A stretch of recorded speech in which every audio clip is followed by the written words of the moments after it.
Bismillah walhamdulillah. Alhamdulillahil wahidil qahhar, al-azizul jabbar, as-sattaril ghaffar. Wassalatu wassalamu ala manba'il ilmi wal anwar wa malja'il ummati wal abrar wa mahbal jibrilu fil laili wan nahar wa habibillahi sattar sayyidina wa maulana Muhammadin mukhtar wa alihil adhar wa ashabihil akhyar, amma ba'du. Hadratul mukarramun, para kiai, para asatir, para kesepuhan, ketua dan segenap DKM Al-Hashimiyah, hadir di tengah-tengah kita, orang tua dan ketua kita, hadir para abaih, Abah Haji Anwar, Pak Haji Munadi, Pak Haji yang lain, qori kita, akhi fillah, syaikhi wa syaikhina, Ustadzil Karim, Ustadz Ahmad Bani sekeluarga, Pak Haji Lanjar beserta keluarga besar, Bapak Ketua RT, hadir jamaah Maulid Nabi yang mudah-mudahan semua dimuliakan Allah Subhanahu wa taala. Syukur nikmat malam ini kita bisa hadir di tempat yang semoga Allah muliakan. Hadir karena kecintaan kita kepada baginda Nabi besar Muhammad sallallahu alaihi wasallam. Man ahabbani kana ma'i fil jannah. Rasul bersabda, barang siapa mencintai diriku, bersamaku kelak di surga. Amin. Jamaah sekalian, 15 abad yang lalu dunia disebut dengan zaman jahiliyah. Apa itu jahiliyah? Mereka yang bodoh, yang buta huruf, yang tidak tahu Allah. Mereka yang tidak mengamalkan agama, dan mereka yang jauh dari taufik hidayahnya Allah. Bangsa di dunia saat itu dikuasai oleh 3 sudut kekuasaan. Di barat ada kerajaan Romawi, agamanya Katolik. Mereka punya Tuhan, punya Nabi. Di sebelah timur ada kerajaan Parsi, agamanya penyembah matahari, disebut dengan Zoroaster. Mereka punya kitab suci, mereka punya tata negara, mereka punya undang-undang. Tapi mereka di sisi lain penuh dengan kejahilan. Maksudnya apa? Orang-orang Romawi itu terkenal dengan penistaan terhadap budak. Budak yang satu dengan yang satu diadu. Nanti kalau kalah di antara yang satu, raja semua berdiri tepuk tangan.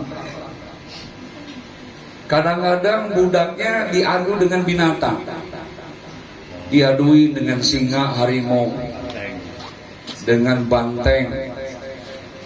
Kalau nanti budaknya yang mati, mereka tertawa tepuk tangan. Tapi sebaliknya kalau gajahnya, bantengnya, singanya yang mati, mereka kecewa. Artinya kemuliaan binatang di atas segalanya daripada manusia. Itulah perangainya orang Romawi. Bahkan ada budak yang memprovokasi budak-budak yang lain demo ke istana. Saat itu kaisarnya bernama Nero. 600 budak dibakar oleh Kaisar Nero. Kemudian digantung di sisi kanan jalan menuju kerajaan. Rajanya jalan di tengah-tengah, seakan-akan budak-budak yang dibakar tadi sebagai penerang lampu.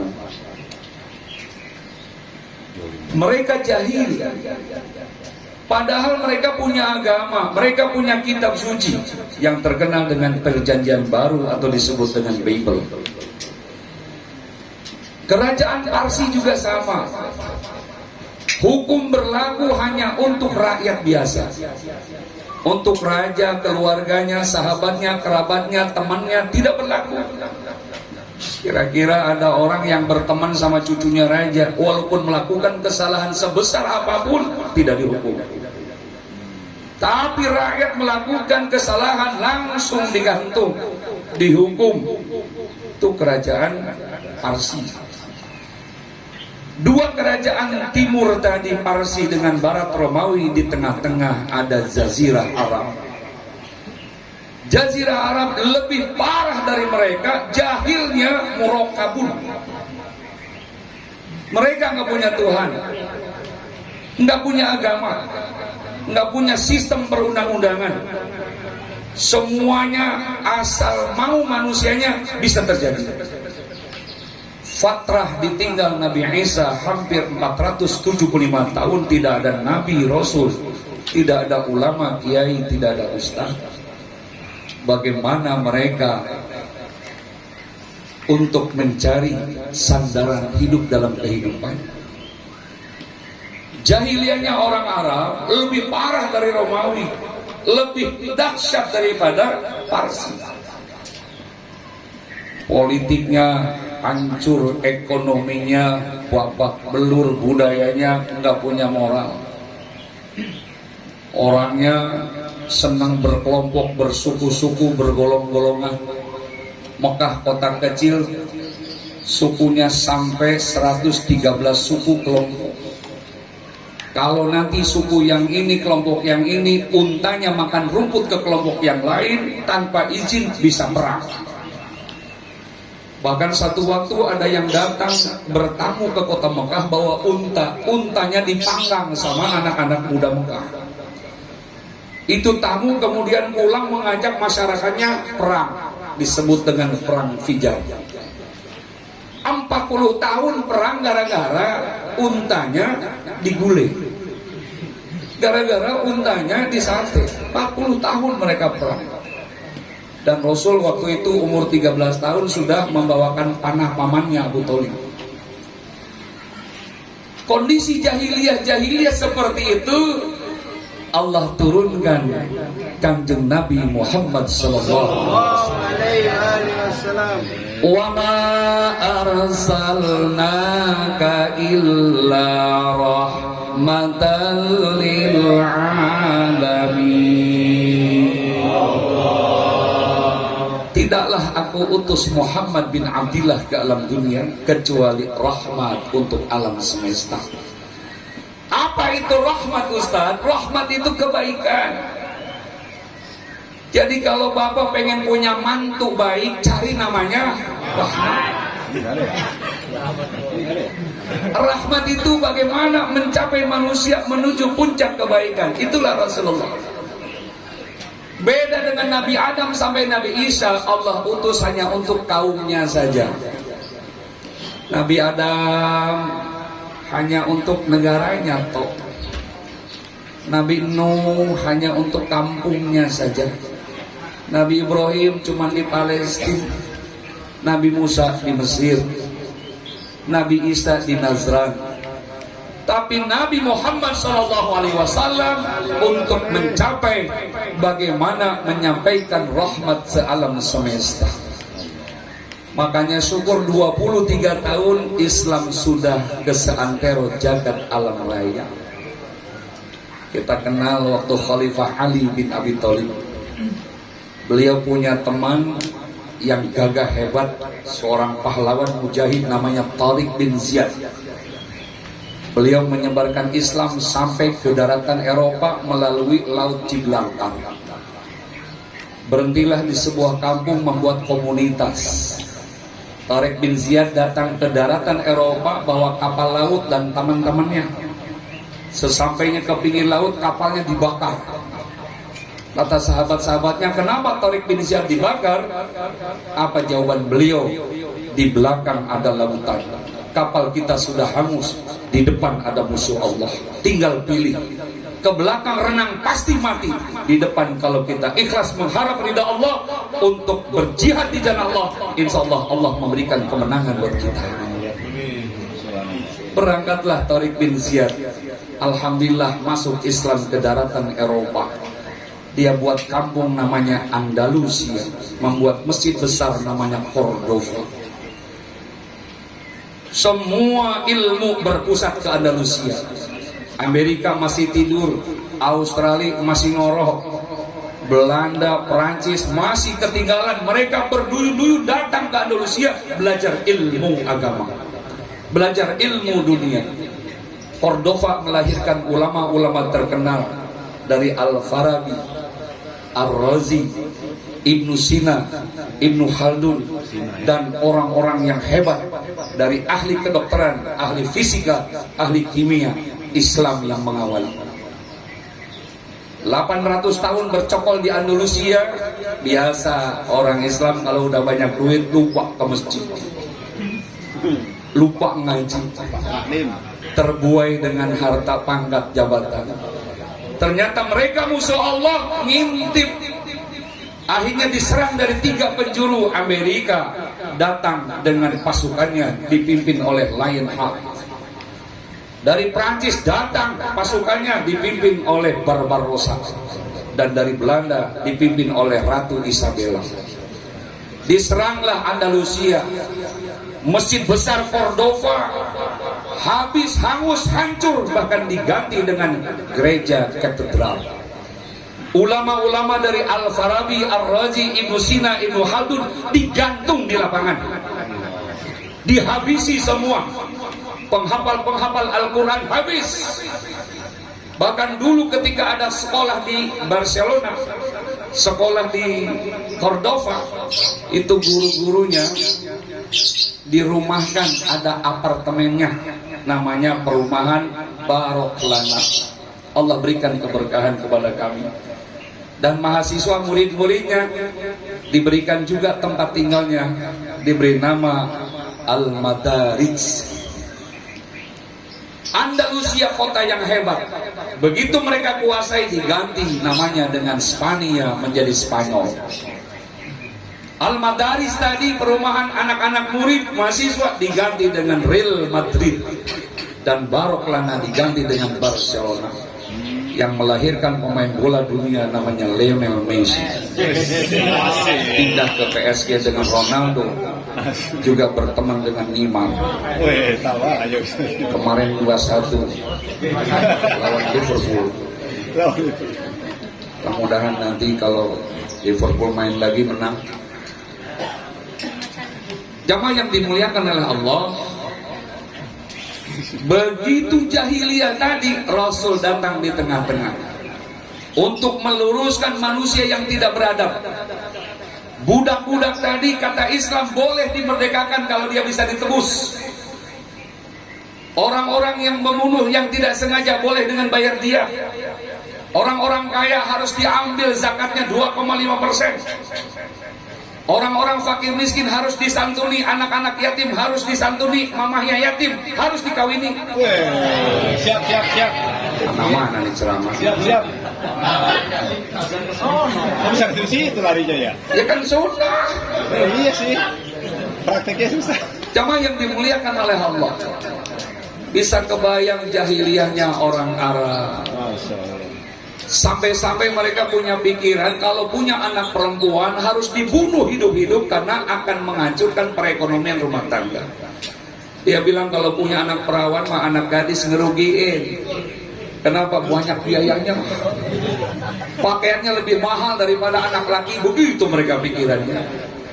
Emang dipikir bener juga sih ya.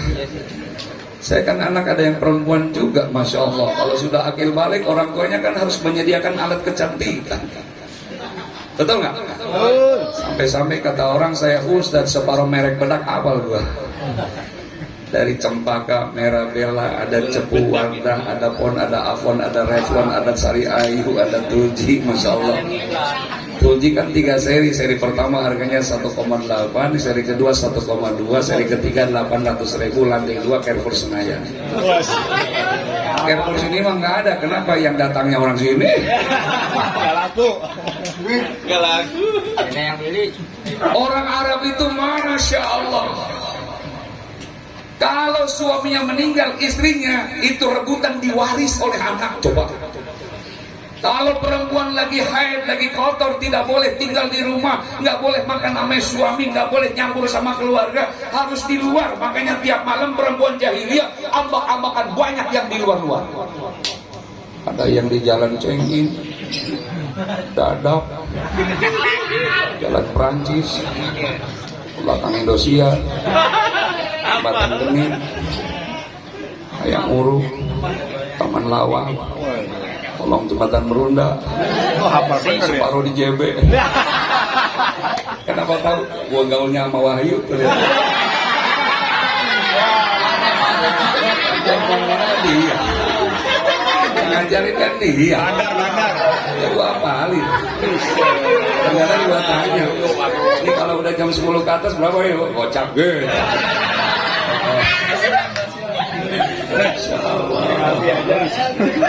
Wahyu siapa gurunya? Apa Anwar?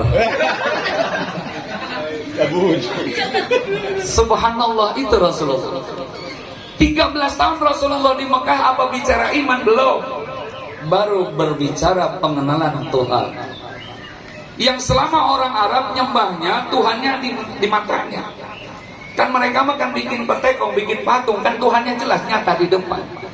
Begitu diajak oleh Rasulullah nyembah yang gaib, yang tidak terlihat, bagaimana sulitnya untuk meyakini orang Arab karena Tuhannya nggak ada. Subhanallah, 13 tahun Rasulullah di Mekah, yang masuk Islam hanya 149 orang. 150 dengan Rasulullah 13 tahun. Kita alhamdulillah silaturahim di Al-Hashimiyah sudah hampir 13 tahun. Alhamdulillah yang ngaji tiap malam Selasa hampir 400 orang kurang lebih.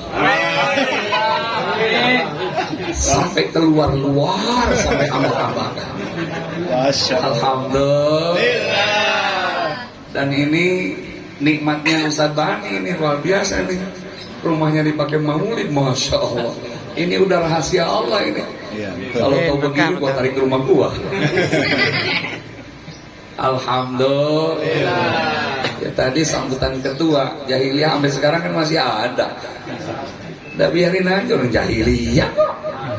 Paling sulit ngelawan orang bodoh daripada orang pinter, betul? Terus apa terus?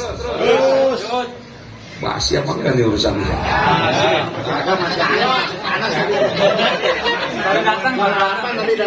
Masih anget. Innama bu'istu li'utammima makarimal akhlak. Yang dibenerin akhlak dulu, moral dulu, etika dulu. Seperti apa orang Arab? Satu sama lain tadi saling berkelompok, saling bersuku-suku, saling bergolong-golongan. Disatukan oleh Rasulullah dengan kebersamaan. Rasulullah sampaikan al-jama'atu rahmatun wal furqatu adzabun. Jamaah adalah rahmat dari Allah, berpisah, bercerai, berkelompok golongan adalah siksa yang akan Allah berikan. Makanya hidup kita alhamdulillah berjamaah terus, amin. Kemarin malam Senin kita maulid, malam Rabu maulid, malam Jumat maulid lagi, terus aja kita.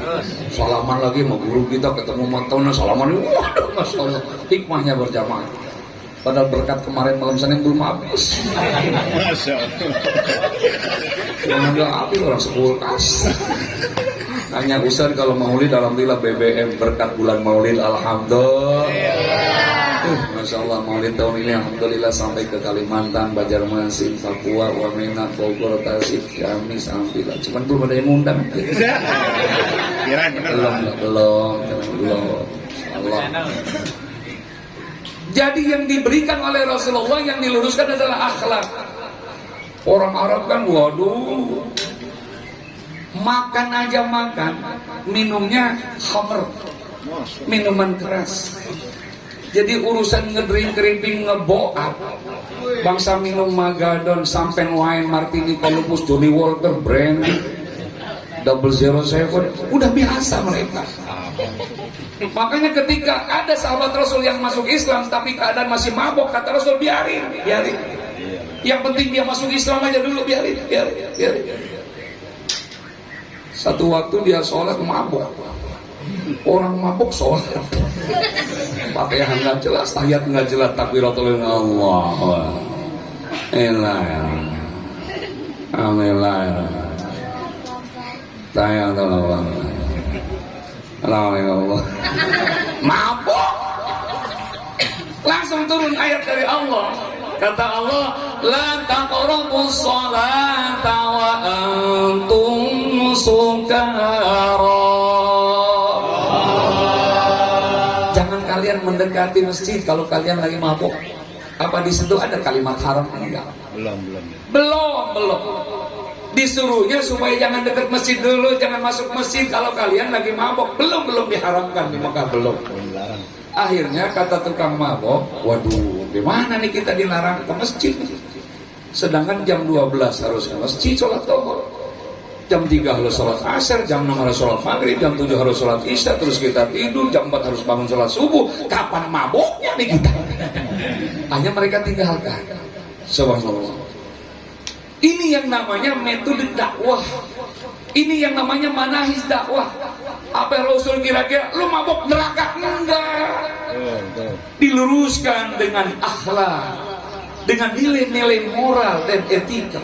Orang banyak masuk Islam kenapa? Karena akhlaknya Rasulullah. Akhlak Rasulullah, Allah bersumpah dalam Al-Quran, kata Allah, laqad kana lakum fi rasulillahi uswatun hasanah. Sungguh pada diri Rasulullah terdapat contoh yang baik. Fa innaka la'ala khuluqin 'adzim. Sesungguhnya Muhammad adalah akhlak yang tinggi. Itu Rasulullah. Jadi sudah diprotek oleh Allah bagaimana Rasulullah derap langkahnya penuh dengan nilai-nilai moral, nilai-nilai etika dan akhlakul karimah. Bayangkan Rasulullah nasehatin orang diomelin seakan-akan orang itu tidak merasa diomelin. Apa coba contohnya? Ketika Rasulullah ke masjid mendapati sahabat ada yang lagi mandiin binatang burungnya. Ada yang punya burung di sini? Aku juga mau wahyu. Kata Rasul, seneng sama burung ya? Seneng Rasul. Tuh, kalau memang seneng, bikinin kandang burungnya sejauh mana dia terbang. Tuh, coba. Berarti suruh dilepas. Lepas. Berum. Coba itulah Rasulullah. Apa Rasul langsung ngomong, oh ini burung haram kamu kalau urusin neraka, wah jangan lepas. Wah enggak. Pasang perum. Kata Rasul, seneng ya sama burung, seneng. Kalau seneng bikinkan kandangnya sejauh mana dia terbang. Masya Allah. Orang itu kan mikir. Seminggu kemudian masih aja ngurusin burungnya dia. Masih senang sama burung. Senang Rasul, saya nggak bisa dipisahkan dengan burung ini. Wah, bukan main. Akhirnya kata Rasul, itu betina apa jantan? Jantan, kasih betinanya. Berarti secara hukum kalau ngurusin binatang boleh, kalau betina ame jantan. Yang tidak boleh tadi kalau jantan aja. Kenapa? Nanti dia teriak. Teriaknya apa? Cuy. Nah itu teriak maksudnya tidak tersalurkan. Jadi sekali-kali nanti seminggu sekali kawinin, 2 minggu sekali kawinkan, supaya kita tidak dosa. Paham kalau besok masih ada. Itulah Rasulullah. Bagaimana Rasulullah menasihati orang seperti itu. Satu waktu ada Arab Baduy datang ke majelis Rasulullah. Dia panggil Rasulullah dengan nama. Masya Allah. Itu sahabat-sahabat Rasul. Waduh, ini orang siapa? Umar pengen bangun, pengen ditempelin ke orang. Wah, Umar kan begitu adatnya. Kalau Umar udah marah, kata Rasul, jangankan manusia, setan aja lari. Itu Umar. Biarin, kata Rasul. Suruh masuk dia. Begitu ke tengah-tengah majlis taklim, kencing dia di tengah-tengah. Umar nama mau marah lagi aja, mau ditempelin orang. Jangan Umar, biarkan dia kencingnya selesai. Kalau dia lagi kencing kamu tempelin, nanti kencingnya kemana-mana. Setelah selesai kencing baru dinasihati, Pak, Islam itu tidak mengajarkan teriak-teriak. Islam tidak mengajarkan kencing di teban orang banyak. Harus ditutup dan air kencing itu najis. Apa kata si Arab Badui? Oh, saya baru mengetahui tentang ini. Terus masuklah kamu ke Islam, baca syahadat masuk Islam. Subhanallah. Itulah Rasulullah. Belum lagi Rasulullah mahligai rumah tangga yang penuh contoh dengan kita. Siti Aisyah satu waktu dia kangen bagaimana rumah tangga dengan Rasulullah kena omel. Selama rumah tangga belum kena omel sama Rasul. Satu waktu Aisyah bagaimana dapat omelan Rasulullah. Dia bikin teh Rasulullah bukan dengan gula tapi sama garam. Dia udek tuh garamnya, dikasihkan ke Rasulullah. Tapi diminum Rasulullah habis. Masya Allah. Setelah habis kata Aisyah, ya Allah, tadi dengan garam saya bikin itu, tapi kenapa kok habis? Apa kata Rasulullah? Umi sayang. Nah, diomelin nih. Iya kakandaku. Kalau biasa beli garam di warung yang mana Umi? Warung depan, lain kali warung belakang. Warung depan mah garamnya asin banget nih. Kira-kira ada nggak suami orang sini begitu? Baru sekecil itu kita tidak bisa mengikuti Rasulullah, betul? Makanya kenapa peringatan Maulid terus menerus kita peringati, supaya tadi sadar dengan apa yang Rasulullah amalkan. Mudah-mudahan kita dapat mengamalkan. Rasul sama dengan kita, sama. Terkadang Rasul juga pulang kemalaman, habis musyawarah dengan sahabatnya. Tapi Rasulullah belum pernah pulang kemalaman habis mancing, belum. Siapa tuh ya? Tapi saya doain insya Allah tukang mancing meninggalnya ketika ngaji, amin. Amin. Soalnya kalau lagi mancing mati, waduh bahaya. Ditanya muka nakir, marah bukan, jawabannya boncel. Waman nabi yuka, kakak gitu. Kalau lagi ngaji, marah buka, Allahu Rabbi. Masya Allah, cakep. Alhamdulillah. Sampai mana tadi? Boncel. Itulah Rasulullah Sallallahu Alaihi Wasallam. Pulang kemalaman, ngetok rumah Aisyah tidur, nggak mendengar. Assalamualaikum kedua kali, assalamualaikum ketiga kali, assalamualaikum, intonasi volume yang sama. Dia lebarkan sorbannya di depan rumahnya, dia tidur di depan pintu. Menjelang subuh dibuka pintu, Aisyah teriak, ya Allah ya Rasulullah, suamiku kenapa tidur di depan rumah? Rasul terbangun, mohon maaf sayang, yang salah Abi tadi pulang kemalaman, pulang habis musyawarah sama teman-teman. Yuk kita masuk, nggak apa-apa. Masya Allah. Coba kira-kira orang sini ayo pulang kemalaman, ngetok pintu, tok-tok-tok, bininya tidur. Assalamualaikum. Yang kedua kali, Assalamualaikum. Yang ketiga kali kira-kira ngetoknya sama tangan apa yang sama kaki, Chris? La ilaha illallah. Itulah Rasulullah. Makanya ini Maulid Nabi kan penting. Apa? Tadi sejarah-sejarah Nabi, yuk kita sebagai contoh buat kita. Yang terakhir, subhanallah, Maulid Nabi ini semua negara memperingati. Sampai daratan Eropa, Rusia, semua memperingati. Negara Asia Tenggara, Indonesia, Malaysia, Brunei, Singapura, Fatani, Thailand, Filipina, Maulid Nabi. Yang saya tahu cuma satu negara aja yang gak maulid, namanya Saudi Arabia. Kenapa? Jawabannya nanti kalau ngaji. Jamaah yang dimuliakan oleh Allah, ini maulid Nabi. Kenapa? Karena dasarnya jelas. Pernah saya sampaikan, tulis surat Yunus ayat 58, Allah berfirman, Qul Qul bifadlillahi wa birahmatihi fabidzalika falyafrahu huwa khairum mimma yajma'un. Kita lihat tafsir senior ya. Senior itu ya kayak Jalalain. Senior tafsirnya tafsir Al-Maraghi. Jangan tafsir kontemporer sekarang. Mereka menafsirkan, kul katakan, bifadlillahi wa birahmatihi, karena keutamaan Allah, Allah memberikan rahmat kepada manusia sealam semesta, mengutus Nabi dan Rasulnya bernama Muhammad bin Abdillah. Fabidzalika, oleh karenanya kalian, falyafrahu, bergembiralah kalian, bersukarialah kalian, huwa khairum mimma yajma'un, kegembiraan kalian lebih baik dengan harta yang kalian kumpulkan.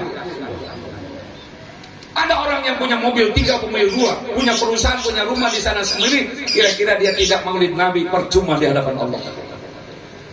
Makanya maulid Nabi ini kita agungkan. Tadi ketua kita sabutannya Salahuddin Al-Ayyubi. Beliau panglima perang ketika Raja Mutawfir di Mesir abad ke-13 Masehi. Dan ada ulama terkemuka namanya Abdullah Ahmad Al-Barjanji menyusun kitab-kitab sejarah Nabi yang kita amalkan setiap marhaban. Subhanallah. Makanya nanti yang baca rawi kirim doa dulu sama penyusunnya. Khususun hadiatan ila ruhi Syekh Abdullah Ahmad Al-Barjanji Al-Fatihah. Lu dari situ baca udah hasil berapa? Motor kebeli, sepeda kebeli, rumah kebeli. Satmul tuh, Satmul. Betul? Kirim Fatihah kagak. Udah gitu saya keliling kemana-mana tuh yang baca maulid ada yang hafal, bocor, ditenteng aja. Bener. Kalau ada yang ketinggalan, waduh, nyusul dulu ke rumahnya. Kecuali di sini, alhamdulillah tadi, waduh, Apa ya? udah di luar kepala. Jamaah yang dimuliakan oleh Allah, subhanallah, huwa khairum mimma yajma'un, itu lebih baik daripada harta yang kalian kumpulkan. Jadi wajar kalau peringatan maulid yang punya mobil jual buat maulid Nabi. Istrinya pakai kalung gelang emas jual buat maulid. Sebab nggak ada presiden kalau nggak ada Rasul, nggak ada gubernur kalau nggak ada Rasul, nggak ada RT kalau nggak ada Rasul. Nggak ada. Ustadz ada nggak? Nggak ada juga lah. Ya. Nggak ada. Oh, kenceng banget. Sentimen lu Pak. Jadi kesimpulannya, Masya Allah, falyafrah, kita bergembira. Ekspresi bergembira itu dengan apa? Ya sudah digambarkan oleh guru kita Abi Semana. Ekspresi kegembiraan itu, makanlah makanan seperti apa yang Rasul makan. Rasul itu hobinya makan minyak samin sama kebuli. Kebulinya kebuli asli, bukan kebuli bencong. Kalau asli kambing. Kalau bencong ayam. Paham? Jadi supaya wangi-wangian rumah kita tadi wangi-wangi makanan Rasul. Subhanallah. Kenapa? Falyafrah, kita harus gembira. Maka dengan maulid Nabi kita gembira ini, mudah-mudahan tadi mengamalkan ayat Surat Yunus ayat 58. Semoga kita bersama Rasulullah kelak yang amin. Sallatullah salamullah ala taha Rasulillah. Sallatullah salamullah ala yasin habibi. Angkat tangannya, ya Allah ya Rabbi, minta uang 1 peti buat makan anak istri, sisanya buat pergi haji. Salatullah salamullah ala toha Rasulillah. Salatullah salamullah ala yasin habibillah. Ya Allah ya Rabbi, minta uang 1 peti buat makan anak istri, sisanya buat beli Mercy. Salatullah salamullah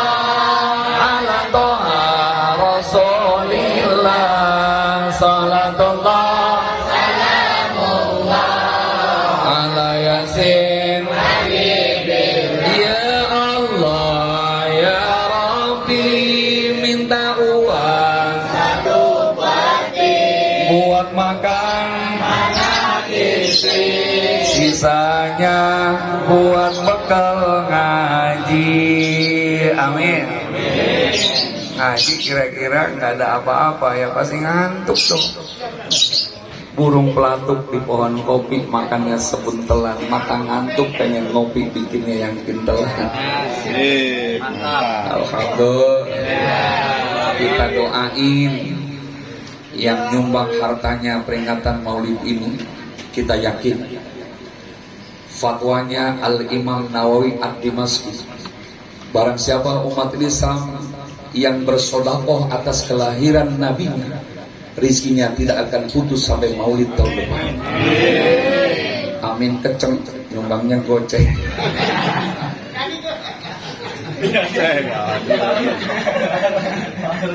Yang kedua, kita doain yang menyumbangkan tenaganya, semoga Allah angkat semua penyakitnya, Allah berikan kesehatan padanya. Yang nyumbang pikirannya, semoga Allah cerdaskan pikirannya. Yang nyumbang doa, semoga Allah kabul doanya. Dibarakati umul Quran Al-Fatihah. Bismillahirrahmanirrahim. Alhamdulillahirabbil alamin arrahmanir rahim maliki yaumiddin. Iyyaka na'budu wa iyyaka nasta'in ihdinas siratal mustaqim. Shiratal ladzina an'amta 'alaihim ghairil maghdubi 'alaihim waladdallin. Wa'fu 'anna ya karim ya dzal jalali wal ikram. Allahumma shalli 'ala sayyidina Muhammadin fil awwalin wal akhirin. Wa barik wa sallim wa radhiyallahu ta'ala an kulli sahabati Rasulillah ajma'in. Hamdan syakirin, hamdan na'imin, hamdan yuwafi ni'amahu wa yukafi mazidah. Ya Rabbana lakal hamdu kama yanbaghi li jalali wajhika wa 'azimi sultan. Allahumma ya qadiyal hajat, ya hajati jama'at ta'lim al-hashimiyah.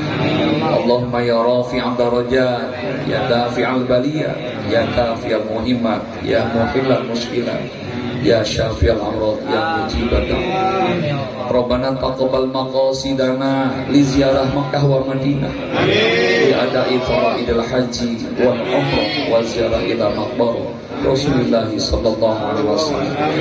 Isma' du'ana ya Rasul, isma' du'ana ya Allah. Nahnu nadrastal ilaik bi jahi sayyidina Muhammad sallallahu alaihi wasallam.